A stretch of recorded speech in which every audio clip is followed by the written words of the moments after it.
नमस्कार, मैं doctor Anjali Dubey Gideon history channel में पुनः आपका स्वागत करती।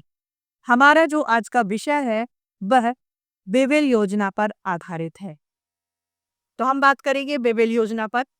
सन 1943 में लॉर्ड बेवेल भारत के गवर्नर जनरल बनकर के आए थे और इस समय तक द्वितीय विश्व युद्ध के कारण अंतर्राष्ट्रीय स्थिति अंग्रेजों के प्रतिकूल हो गई थी। सुभाष चंद्र बोस के नेतृत्व में आजाद हिंद फौज पूर्वी सीमा पर आसाम में कोहिमा तक आक्रमण करती हुई आगे बढ़ गई थी। इससे अंग्रेज सरकार पर युद्ध का अधिक खतरा बढ़ गया। भारत की सुरक्षा के लिए जापान का सामना करने के लिए भारतीयों का सहयोग आवश्यक हो गया। रूस ने भी ब्रिटिश सरकार पर भारत में गत्यावरोध को दूर करने के लिए दबाव डाला था। इंग्लैंड में भी संसद के निर्वाचन समीप आ रहे थे। मजदूर दल भी चर्चिल सरकार की भारत विरोधी नीति की कटु आलोचना कर रहा था। इन परिस्थितियों के कारण ब्रिटिश सरकार भारत के लिए कुछ करना चाहती थी। ऊपर वर्णित अंतर्राष्ट्रीय परिस्थितियों और भारत की आंतरिक परिस्थितियों से विवश होकर भारत का तत्कालीन गवर्नर जनरल बेवेल इंग्लैंड गया और वहां की सरकार से परामर्श करके उसने 4 जून 1945 को रेडियो ब्रॉडकास्ट में अपनी बेवेल योजना प्रस्तुत की थी।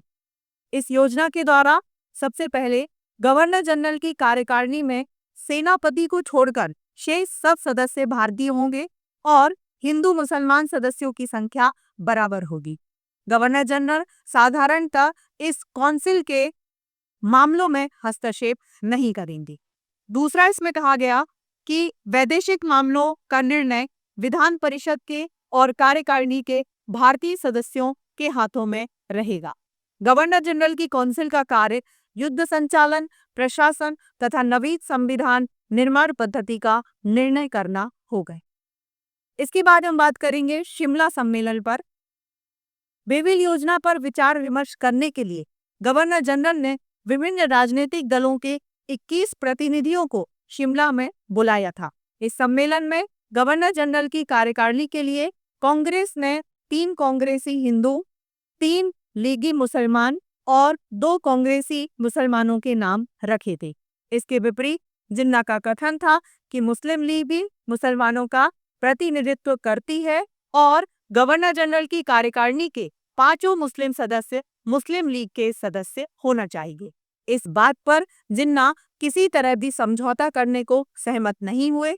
उनकी हठधर्मी की चट्टान से टकराकर शिमला सम्मेलन अगर हम देखें तो वह चूर चूर हो गया था। 14 जुलाई 1945 को लॉर्ड बेवेल ने इस शिमला सम्मेलन की असफलता की घोषणा कर दी और इस समय यह भी स्पष्ट हो गया कि जब तक पाकिस्तान की मांग स्वीकार नहीं कर ली जाती जिन्ना को, तब तक कोई योजना भी मान्य नहीं होगी। हम बात करेंगे ब्रिटेन में आम निर्वाचन और मजदूर दल की विजय पर। युद्ध के बाद ब्रिटेन में आम निर्वाचन हुए और वहां मजदूर दल की विजय हुई। इस दल का मंत्रिमंडल बना और एटली वहां के प्रधानमंत्री बने। मजदूर दल ने अपने निर्वाचन के घोषणा पत्र में यह आश्वासन दिया कि यदि वह सरकार बनाएगी तो वह अवश्य ही भारत को औपनिवेशिक स्वराज्य प्रदान करेगी।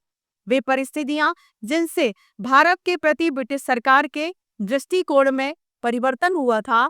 ब्रिटेन में आम निर्वाचन के बाद भारत के प्रति ब्रिटिश दृष्टिकोण में अधिक उदारवादी और समझौतावादी हो गया था। इसके अगर हम कारण देखें तो वह इस प्रकार है।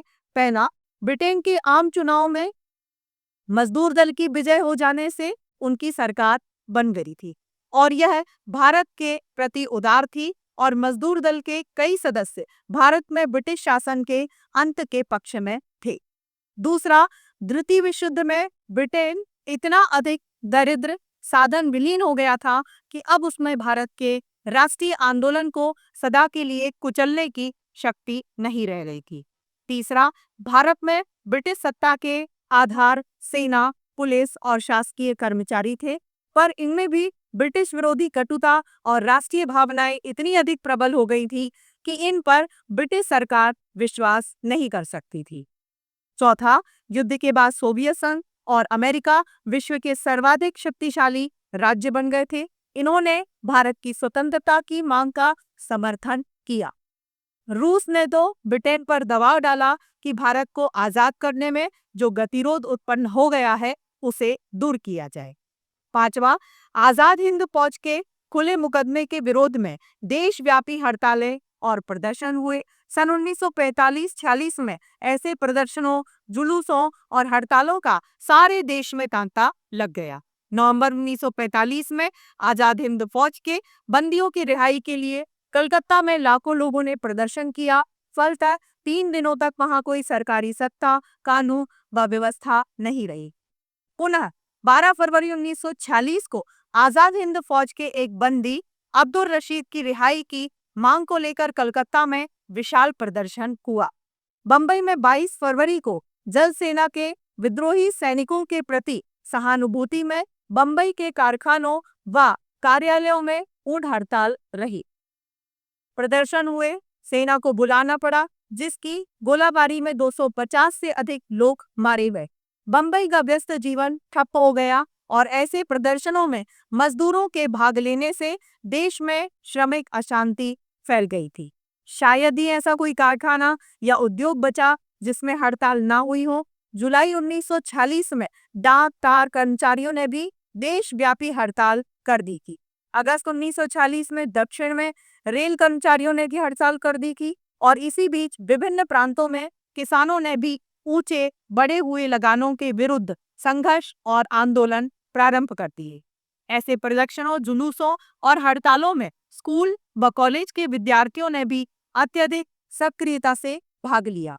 ये सब घटनाएं इस बात की द्योतक हैं कि जनता आजादी प्राप्त करने के लिए अधिक दृढ़ और कृत संकल्प थी। देश का राजनीतिक वातावरण अत्यधिक उत्तेजित व विस्फोटक हो चुका था। इन परिस्थितियों से ब्रिटेन में यह अनुभव किया जाने लगा था कि भारत को आजाद करने की समस्या को अधिक समय तक टाला नहीं जा सकता। इसके बाद हम बात करेंगे कैबिनेट मिशन ब्रिटिश प्रधानमंत्री एटली की घोषणा पर। ऊपर वर्णित परिस्थितियों से विवश होकर के 19 फरवरी 1946 को ग्रेट ब्रिटेन के प्रधानमंत्री एटली ने यह घोषणा की कि ब्रिटिश सरकार भारतीयों की पूर्ण स्वतंत्रता की मांग को स्वीकार करती है। ब्रिटिश राष्ट्रमंडल के सदस्य रहना या न रहना यह भारत की इच्छा पर निर्भर है। इसी घोषणा में एटली ने भारतीय नेताओं से विचार विमर्श कर भारत को स्वतंत्रता देने के संबंध में योजना बनाने हेतु कैबिनेट के कुछ मंत्रियों को भारत का उल्लेख किया। भारत में कैबिनेट मिशन सन 1946 पर हम देखेंगे। उपरोक्त घोषणा के अनुसार मार्च 1946 में ब्रिटिश मंत्रिमंडल के 3 सदस्य पैथिक लॉरेंस, स्टैमफोर्ड क्रिप्स तथा ए.बी. अलेक्जेंडर भारत आए। यह कैबिनेट मिशन कहलाता था। इसका उद्देश्य भारतीय नेताओं से राजसत्ता के हस्तांतरण पर बातचीत कर कोई निर्दिष्ट योजना बनाने का था। ये सदस्य भारत में विभिन्न प्रतिनिधियों और कांग्रेस व लीग के प्रमुख नेताओं से मिले। इस समय मुस्लिम लीग भारत की अखंडता का विरोध कर रही थी और देश का विभाजन कर पाकिस्तान की मांग पर अधिकाधिक दृढ़ होती जा रही थी। जब कैबिनेट मिशन ने लीग और कांग्रेस में समझौता होना असंभव देखा तो उसने अपनी ओर से एक योजना रखी। इसे कैबिनेट मिशन योजना कहते हैं। इसके बाद हम कैबिनेट मिशन योजना की धाराओं पर चर्चा करेंगे, जिसमें पहला, ब्रिटिश भारत और देशी राज्यों और रियासतों का एक संघ स्थापित किया जाए। विदेशी नीति, सुरक्षा और यातायात के विषय इस संघ की सरकार के अधीन हो। शेष विषय या विभाग प्रांतों की सरकार के अधीन रहे। दूसरा, प्रांतों को परस्पर मिलाकर पृथक समूह बनाने का अधिकार दे दिया गया। प्रत्येक समूह की अपनी व्यवस्थापिका सभा, विधानसभा और कार्यकारिणी रहेगी। इन समूहों को ए, बी और सी समूहों में व्यक्त किया गया था। तीसरा, देशी रियासतों को यह अधिकार दिया गया था कि वे भारत की संघीय सरकार के साथ समझौता कर संबंध स्थापित करें या अपना स्वतंत्र अस्तित्व रखें। इसके अलावा चौथा, एक नवीन संविधान सभा होगी जो भारत का नवीन संविधान बनाई। इसके गठन, सदस्यों की संख्या, सांप्रदायिक निर्वाचन प्रणाली भी योजनाओं में स्पष्ट कर दी गई। देशी रियासतों के शासकों को यह अधिकार दिया गया कि वे इस संविधान सभा में अपने प्रतिनिधियों को मनोनीत करें।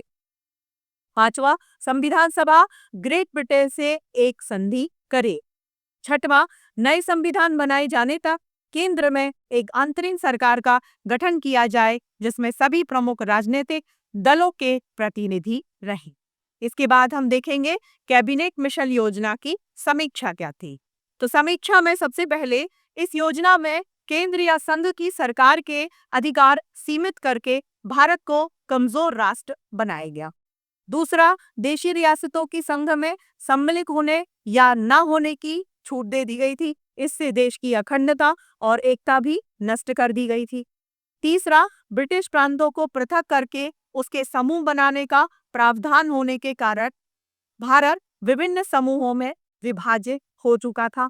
और चौथा, सांप्रदायिक आधार पर निर्वाचन करवाकर प्रांतों के समूह बनने से देश में और भी अधिक विभक्त हो जाना, सांप्रदायिकता का दानव अपनी विध्वंस लीला करता पाकिस्तान की मांग को खुले रूप से इस योजना में सम्मिलित नहीं किया गया था, इसलिए मुस्लिम लीग ने इस योजना को अस्वीकृत कर दिया। यहाँ यह तथ्य उल्लेख करना समीचीन होगा कि मुसलमानों के ऐसे कई संगठन थे जिन्होंने पाकिस्तान को अलग राज्य बनाने की मांग का विरोध किया था। उनका कहना था कि यह राष्ट्रीय भावना के विरुद्ध है और मुस्लिमों तथा भारत की समस्त जनता के हितों में नहीं है। ऐसे मुस्लिम संगठनों ने सांप्रदायिक प्रवृत्तियों के विरुद्ध और भारतीय स्वतंत्रता के लिए संघर्ष भी किया था।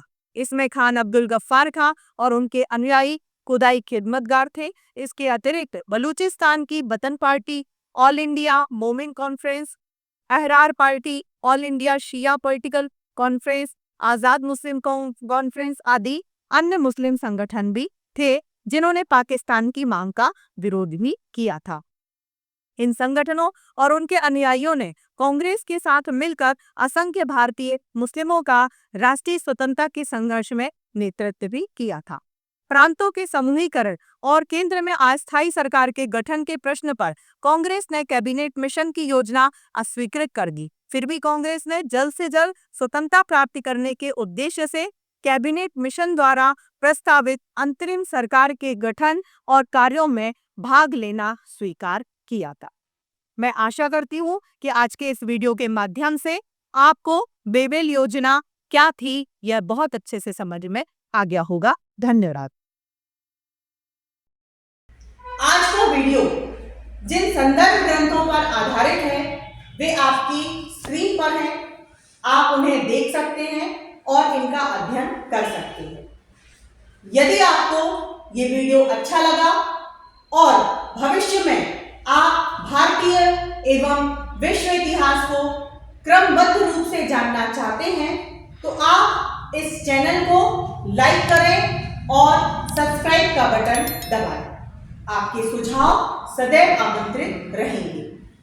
साथियों, इस चैनल का उद्देश्य किसी भी रूप में व्यवसाय बिल्कुल भी नहीं है। इस चैनल के द्वारा संपूर्ण इतिहास का ज्ञान पूर्णतः निःशुल्क प्रस्तुत किया जाएगा। धन्यवाद।